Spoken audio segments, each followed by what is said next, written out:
భారత్‌లో మైనారిటీ మతస్థులు మరియు ప్రార్థనా మందిరాల మీద దాడులు పెరిగినియి. ఇక్కడ జరుగుతుందేమో మన గోళ్ళ మీద దాడి. మనకు సంబంధించినటువంటి హిందూ విగ్రహాల మీద దాడి. మసీదుల మీద ఎవడు దాడి చేశాడు? చర్చిల మీద ఎవడు దాడి చేశాడు? పవన్ కళ్యాణ్‌ని చంపేయమని చెప్పేసేసి లేకపోతే సనాతన ధర్మం అంటే తలలు నరికేస్తానని మాట్లాడింది పాస్టరా? హిందువులా? మరి జరుగుతున్న దాడులన్నీ గుళ్ళ మీదన, అపవిత్రం చేసే ప్రయత్నాలు జరుగుతున్నది గుళ్ళ మీద.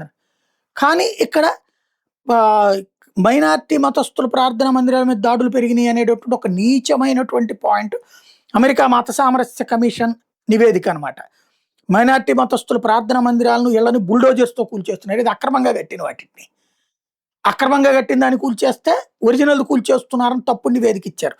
ఇంతకీ ఈ నివేదిక ఇచ్చిన దరిద్రుడు ఎవరంటే United States Commission of International Religious ఫ్రీడమ్‌కి ప్రభుత్వానికి సలహాలు ఇచ్చే ఈ దిక్కుమాలిన స్వచ్ఛంద సంస్థకి vice chairman Asif Mohammed 2024 October నివేదికలో, అలాగే ఈ మధ్యన 25, 26 నివేదికలో భారతదేశంలో మత స్వేచ్ఛ పరిస్థితుల మీద ఆందోళన వ్యక్తం చేస్తూ నివేదిక ఇచ్చినటువంటి వీడు పాకిస్తాన్ నుండి 1990లో అమెరికాకు వెళ్ళి ఆ తర్వాత అమెరికా పౌరసత్వం పొంది సామాజిక కార్యకర్తని ప్రకటించుకునేటటువంటి దుర్మార్గుడు అనమాట.